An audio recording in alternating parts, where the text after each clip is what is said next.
I am beyond excited to introduce my very first guest on the channel. Yes, welcome everybody. So, Cathy Lee, let's start at the very beginning if we can. So, I've Please. read your near-death experience. I've also read, I've skim-read your book. I must be honest, but it is absolutely beautiful.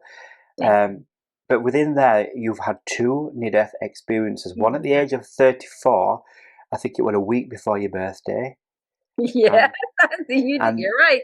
another one at the age of 50, just before your 51st birthday. Am I You right? scared me off birthdays for a long time. Can we start on the day of your first NDE and go from there? Just tell us, give us a precept on what happened, and let's just go from there. Well, let me thank you for the question. And I want to give just a little background of how I got to that precipice, which is probably the great word for what happened to me. Um, you mentioned that I came from Canada. I actually now live in California and have since my early 20s. Um, what I came here to do in California, I mentioned that because I was really called to study yoga, and I worked with and studied under somebody who was a master of yoga, metaphysics, and mysticism for over 40 years. Yeah, So it wasn't like I was just hopping out on a limb and trying to do things on my own. I was on a path of real spiritual growth and very dedicated to it and still feel that way. So around 35, about the time that happened, it was a week before my birthday, and I was actually in the middle of a divorce, which was really highly stressful and probably had a lot to do with why the physicality of what happened to me did, because at that time I had a son who was 4 at the time. He's 36 now, which is so hard to imagine. But he's a beautiful, amazing creature, and that is probably the best thing I've ever done was raise a child. I love, love, love it. But that time at 35, I was very stressed. I was working as an entrepreneur. I took half of the business that my ex and I had grown. He took part of it. I took the other part. I was running it on my own. I had, I think, 5 employees at the time. I had my son who would be sitting in his bassinet every time I was at work. He went with me everywhere I went. And so much to process as a single mom and as somebody doing it all on her own. I didn't have family support. I didn't have people over here, and I wasn't great at making friends over here. So I was pretty much on my own. The body could only handle so much. So, a week before, I literally, and this just gets into a little bit of the details, and I'll tell you as much as I can about the after or the other side experience without actually connecting and going back there, because I've had some odd experiences with that as well. So I was at home and beginning my day and literally sitting down, and I fell forward and blacked out. And what had happened was my heart had stopped. And since then, the doctors call it six sinus node syndromes. It's literally an electrical impulse that comes from the brain to the heart and tells it to tick. And mine just wasn't, my heart was just not responding. It was like, nah, we're done. yeah, And so I passed out, blacked out. Well, that happened like 5 or 6 times before I actually was able to get to the hospital. And as the physician told me, you should have not made it past the first time, because once that happens to most people, your heart just doesn't respond. You're gone. So I ended up at the hospital, standing in front of, as you go in, you go in to get help and they want to look at your paperwork. And I literally looked at the woman and said, I'm going to pass out again. Thankfully, somebody was behind me, caught me. They put me on a gurney. And the next thing I knew, I was experiencing the other side. And I can give you like little details about how it happened. But in all honesty, this is a big part of my story, is that whenever I connect back there and I try to bring that essence back, which I can, because it's easy for me to go back and connect there. But what it doesn't do is give you the grounded experience of what it's like to have that divine life moving in that divine love moving in your life. So the logistics of stepping onto the other side was, I remember seeing a veil, literally, and just like parting it and going, woo, what's happening here? Like moving over onto the other side, and Literally a veil. like a veil. So Yeah, we hear about a veil it quite a is. lot. It is literally a veil. Yeah. Wow. And I literally just parted it like this, walked through. It's like a veil, a partition, like a misty kind of feeling. It's more of a feeling. This isn't. We can only talk in words, but Yes. these experiences are not words. They're sense perceptions, but not of what we know in this body with the eyes and the nose and the all of that. Even the emotions. It's hard to get that into words. And honestly, that's probably the biggest thing I struggled with in the 30 years that I've been carrying around this experience, is how do I tell people what this was like? Because I really want them to know. So stepped through the veil, and the first thing I remember feeling was free, like literally, like a weight had been lifted off my shoulder. And I was like a little kid, I was like running, and I remember feeling like, okay, as soon as you ask the question, something appears to help you kind of gather in that experience. I remember thinking, where am I? And then I felt like the ground, that there was grass there and flowers there. And it was almost familiar because it was like an earth-like experience, right? And so I would, okay, I can do this. I get just like running. I'm running home. I'm so happy, like all this weight is gone and all this stress is gone, and I'm going home. No, I wasn't going home.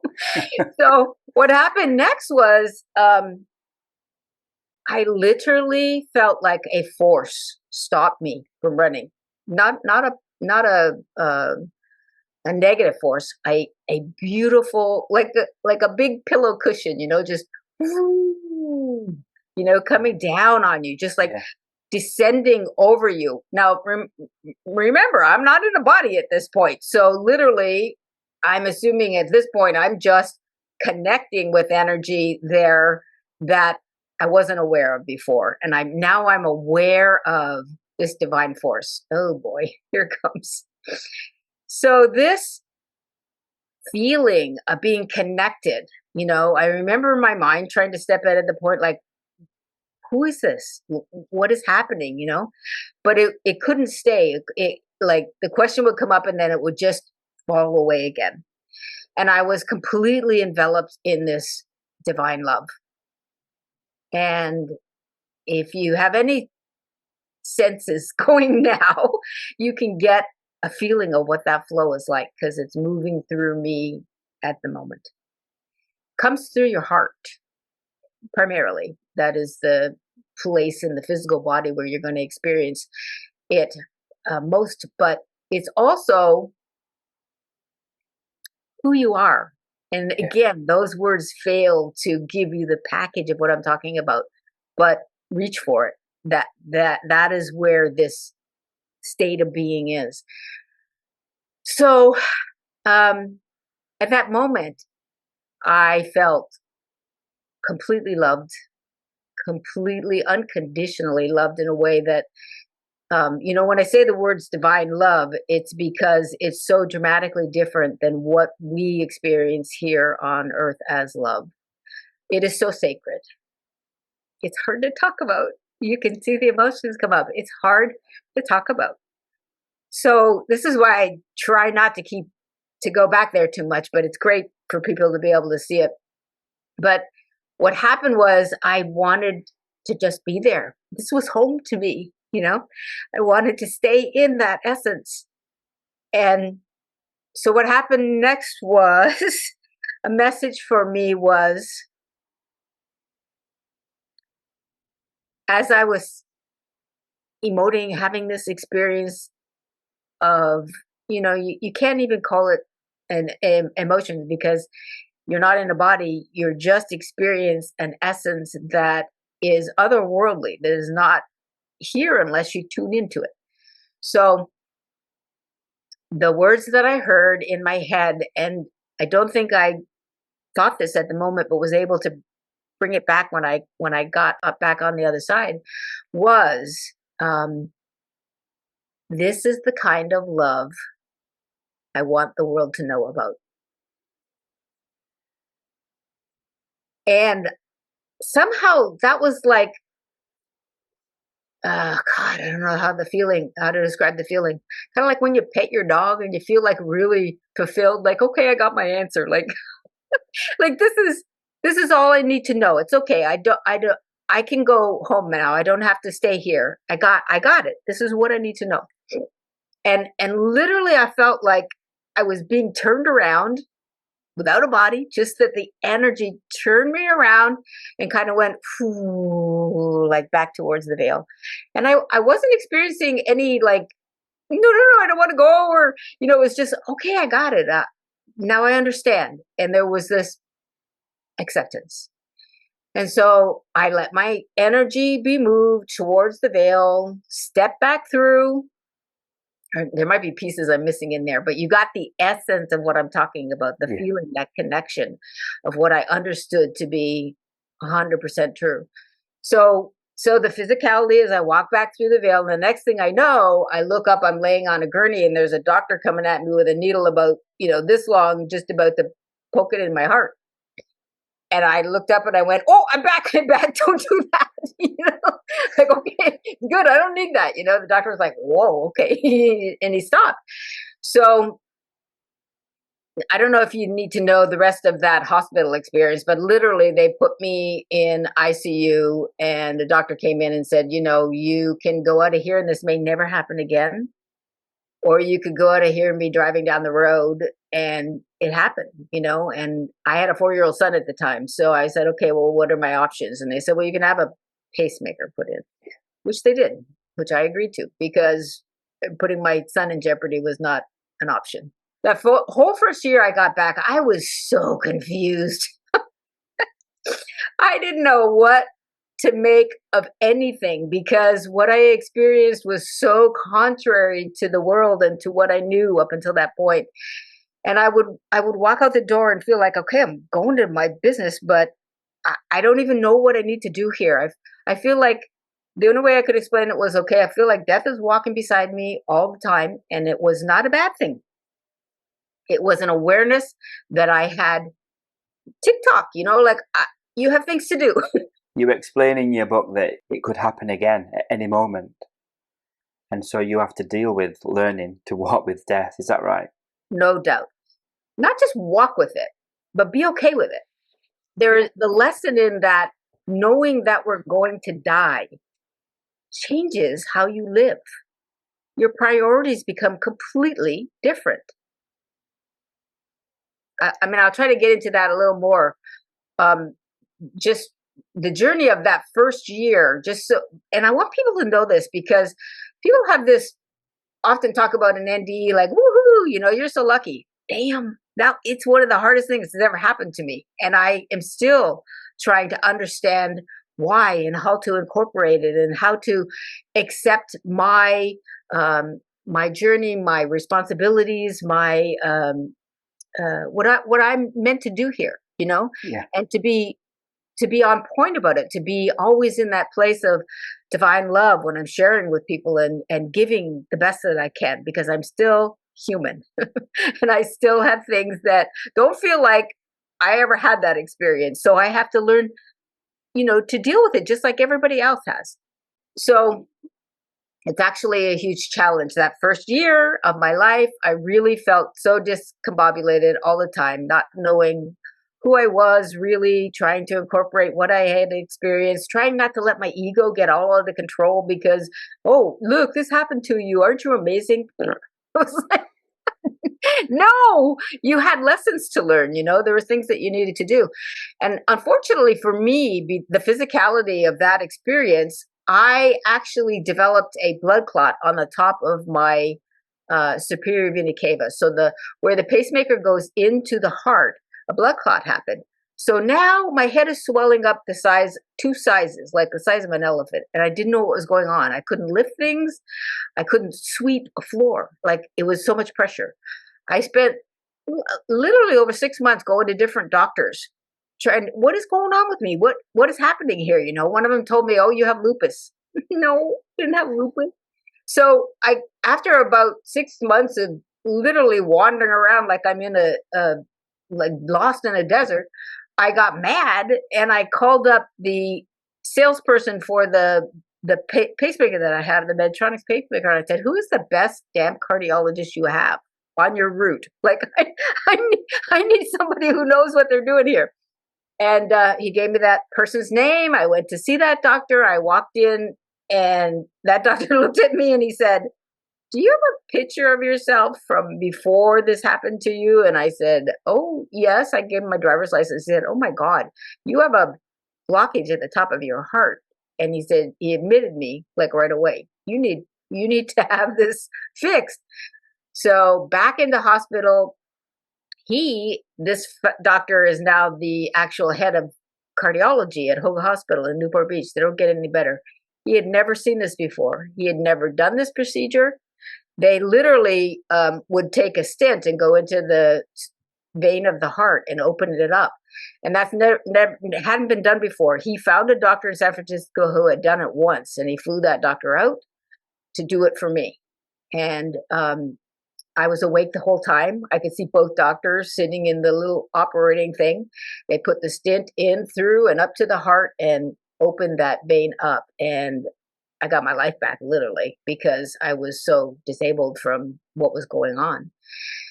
So that was also very much a part of it was just, I think it was a real reflection of my confusion, like I didn't understand how to integrate what I experienced on the other side, and I felt really responsible for doing that. So there you go. That's the physical journey of it. My body was something that I really had to come to understand and learn about on a very deep level, and still do today. I have learned so much about self-care, figuring out what my body needs and listening to it, as well as my emotions, and you were mentioning my first book was literally me looking back at, okay, I started practicing yoga in my early 20s. What are the things that I have learned that have brought me to where I am today? And that's what that book was about. I literally was able to see patterns of things that were my unique experiences and my lessons in this life, and it's not for everyone, but there are very common experiences in there that can help you if you read that particular book. I'm working on a second book now that has to do with everything that I've incorporated from that book, which was 2015 till now. And it's more about teaching people how to, and this is really the culmination of this 30-year journey, is teaching people how to have a spiritual operating system of their own. It's really about knowing what your emotions are telling you, because your mind is just going to get in your way, like get rid of it. I'm a twice-a-day meditator. I have been since my early 20s. And my mind has never taken me where I wanted to go. It's a useful tool, but it's not on the spiritual journey. No. So you really have to learn to understand what your emotions are telling you, and that has a lot to do with your physical body. Call it an emotional guidance system. So that's the work that I like to do now in my coaching. I like to take people who are on that spiritual journey and really want to know who their inner self is, but they don't know how to recognize it, and they don't know, when they do, what to do with it. It's kind of like, oh, I experienced divine love. What do I do with this? Stand on the mountaintop and wave a flag and tell everybody this is freaking amazing. But I can't show you how to get there. And I'm not going to say, well, you should have a near-death experience to have it, because you don't have to. You don't have to. If you do the spiritual work, you can have the same understanding and feeling and guidance of that power that lives within inside of everybody. So that's what my journey has brought me to, is really wanting to show people how to do that for themselves. That's amazing. Yeah. If I could take you back to the veil, so to speak. Yeah. Did you know that you died at that time? Did you have any awareness of your physical body being left behind? No. No? There's no mentality at that point. Like I was just saying, get rid of your brain. It's just a tool. It'll teach you things about your ego, and it's fun to read, and it's fun to be smart and all of that stuff, but it's not going to show you how to get to your inner guidance system. So when I stepped through there, my mind wasn't doing anything. I was just in a state of being. Wow. So my little self, my little soul that isn't inside of this body, was recognizing and connecting to the source of that existence. So yeah, you just have an awareness. It's the best words that I can give to you. And again, acknowledging that it's tough to use words to experience what, as you've interviewed a lot of people that have had NDEs. It's not easy to tell people what's on the other side. And you have to understand too, that all of those experiences are being filtered through this personality, who they are, who they've been up until now, who they are when they've transitioned through this particular experience, how their ego is or isn't operating in their life. All of those things have to be kind of taken into consideration when you look at these NDEs. People seem to be having a lot more than they used to, or more. Maybe we're just talking about it more. I think. Yeah. It's just we have this platform now where people can step up and go, yeah, I'm one of those. So, and really having a deep personal experience that you can have in meditation. And I'm a huge proponent of meditation, is just as transcendent as having a near death, and not as hard on the body, I'll tell you that. If you can learn to go deep in meditation, which, was one of my huge learning experiences from my teacher, you don't need to have an NDE. You can have these experiences of connecting to your higher self and come back with an understanding that is much easier to incorporate into your life step by step. You'll be given, from my understanding, what you need at a given time to move you forward, Yeah. So if you're continuing to learn to be a meditator, you understand how the soul evolves. It shows you, each step, what you need to learn, where you need to go. And everybody is completely unique in that way. You call it the essence in your book. I do. In fact, I call my website, if you look at my tagline, I call it Essential Empowerment. That's very clever. Thank you. I'm a marketer. So it's helpful sometimes. But no, it came to me as an intuition. We're connecting to our essence. Our essence is our soul. And that's where we want to be empowered from, right? That's what we want to know. We want to know what that inner guidance is asking us to do next. So if you, for example, the viewers out there, me as well, I find it really difficult to meditate. So for me to connect with my essence is a long way away. So what would be the first thing for me to do, for me to be able to connect to my inner self, my essence, in a way that you did initially by having the near-death experience? You're gonna be tweaked when I tell you what. tweak me. Tweak you. The first thing I would say is let go of that story. You just said it's a long way away. I'm telling you, it is not.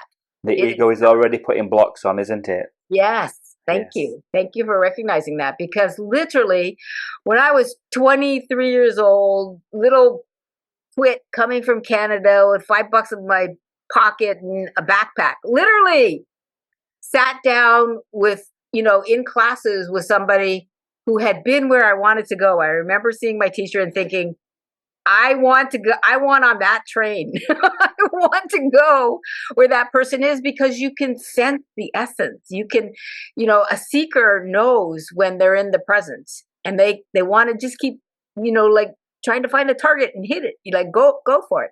And that's what meditation is. It's that allowance of it to come to you. So really, Anthony, all you need is the desire to get your butt in the seat. I've got the desire. I have got the desire. It's there. So I'll tell you what the teachers at our yoga center, which I want to acknowledge, the Yoga Center of California in Costa Mesa, is where I learned everything that I know today about yoga, and it is why I am who I am. My teacher is Ramakrishna Ananda, and he's actually a Canadian, born in Saskatchewan. His other name is Graham Ledgerwood, so that's so interesting to me. But anyway, what a beginning teacher would tell you about meditation is sit down in your chair every day. Just get used to wherever you meditate, right? So what happens in meditation as you tell yourself, okay, I want to know what the source is. I want to connect to that. So commit to sitting in your chair 5 minutes a day until that becomes comfortable. Then move it to 10 minutes a day until that becomes comfortable. And then when you feel like, okay, I'm kind of enjoying how this feels, just sitting in my chair. And then learn your beginning meditation techniques. Go, and I'll say right here, because I teach meditation, but this is not the forum for it. Go to yogacenter.org and get on our mailing list, and you can learn to meditate free. Just doing it every day and making it fun, right? And then you'll learn a beginning meditation technique, which, is literally as simple as, closing your eyes and focusing on something, whether your energy centers in your third eye or your heart. You focus on like an object. Like, for example, we'll give you, say an orange is easy for you to focus on, or a rose is easy for you to focus on. It kind of depends on your personality. Yeah. If you can close your eyes and easily see it, that means easy to focus on. And you just hold your attention there as long as you can. And you do that and let that grow. And that increases your ability to focus, which grows into concentration, which grows into going past mind and emotions and connecting to source. That's what meditation is all about. So, Cathy Lee, you've had 2 near-death experiences now. I am not aware. I've not read your second one. So, okay. Are you happy to tell our viewers? I will. It's not going, I probably won't give you any additional information, because literally when I came out of that first time experience, I could move back into that other side experience anytime I wanted. And in some ways that was great. I enjoyed, that openness. I enjoyed being in that essence. What happened was they put the first pacemaker in. I got to the end of 10 years is when the battery dies in the pacemaker, right? The doctor says to me, Cathy, you're not even using this. Like maybe 5% of the time it's coming on. It's an on demand. It only comes on when my heart drops below a certain beats, right? It wasn't like when you get older, they put pacemakers in older people because the sinus nodes are not working. And that means you're not living if your sinus nodes don't spark, right? So if my heart would drop below a certain beat, the pacemaker would kick in. And in the first one I got, I would be able to feel it. You could feel it like tick, tick, ticking in the heart. So this made me so connected to my heart. I couldn't not look away from my heart, because I was like, wow, what? Okay, what? Like, what do you want? So that's how will centered I was. My whole first book is about how I moved from my will center to my heart center and processing my life in an entirely different way. So back to the second one. The pacemaker was 10 years old, and my doctor said, "You're not using this. Let's just turn it off." And I was like, okay. Yeah, I'd be like that as well. Yeah, like, okay, I'm going to trust you, because I just wanted to, it's okay. So for 6 years, I went without any event. And then I was at my brother's house in Florida, and bang, hit the floor again.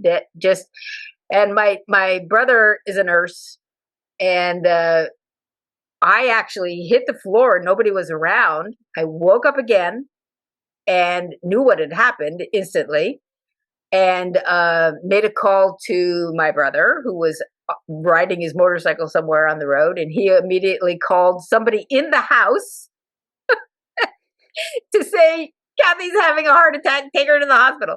So they ended up getting an ambulance to come out, went into ER. My brother met me there and called my cardiologist here, and they put the new pacemaker in. But the truth is, I went right back to the same place. Like I had formed the habit of whenever even I meditate, I can go back to the same place. So that second NDE was just another, hey, what's going on? How are you? What's happening? I wasn't frightened. I I handled it just like, okay, here we go again. Like no big deal. But it was a, another kind of deeper experience and being okay with being on the other side and understanding what I need to do when I come back. When you were there again, and you've been there many times previously due to your meditation, but this time you were aware of what had happened clinically to your body.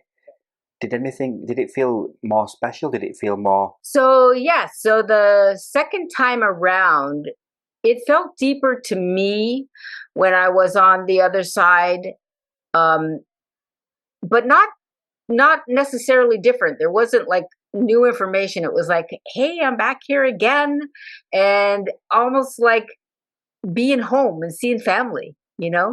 Just the essence of guides and uh, divine source being there. I use the word God, that makes some people uncomfortable, but I feel like God has been by my side ever since. So I can tune in and connect to that anytime I want. That's a huge part of my spiritual journey now. I don't really struggle like I used to, because if I have a question, I just sit down and ask and I can get an answer.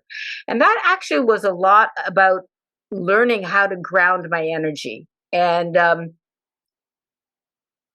how I do that is actually kind of interesting. I've developed some habits in this last little while that have helped me very much. And they actually came from a woman who is a shaman, and she is very connected to the earth. And she told me, get a walking stick and use it to, when you want to connect and not like have all your energy and attention move on to the other side, tap it into the ground and ask your question: what does my soul want? And what does my soul need? And what I do is not get involved with going really deep into that answer so I can feel all, special about, being able to make that connection.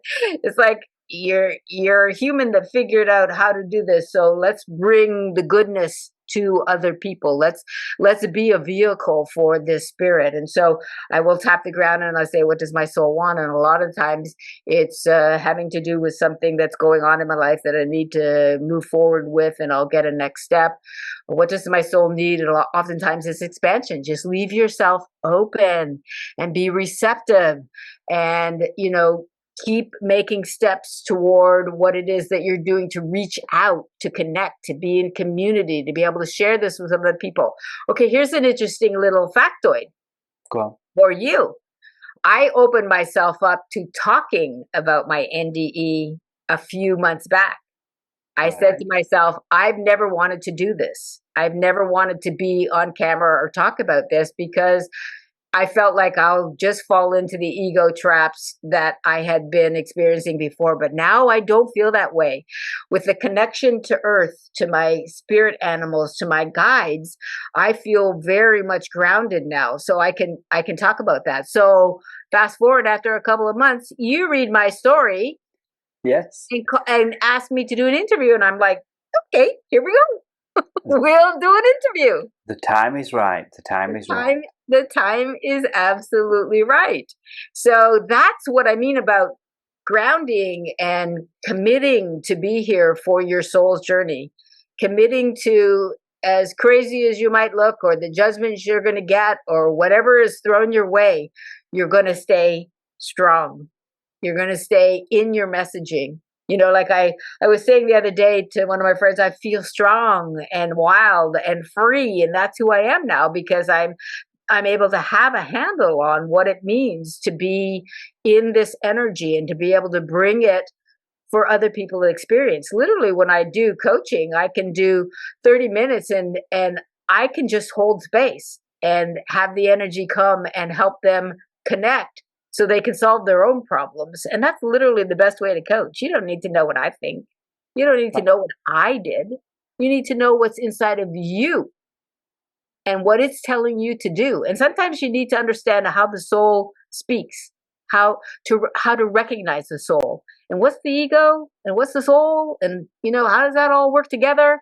And so this is where I can be of great benefit, because I've been on the journey myself so long. I can say, no, no, no, that's the soul over there. Pay attention to that. That's the ego. Tell it to go take a seat. Like, you never want to, with the ego, you never want to resist, because it gives it more energy. You want the ego, you say, okay, I hear you. You're good. Go sit. Like, I don't need you right now. Yeah.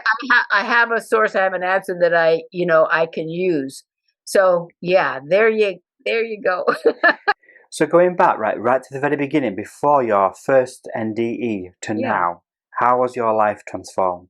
Oh my gosh.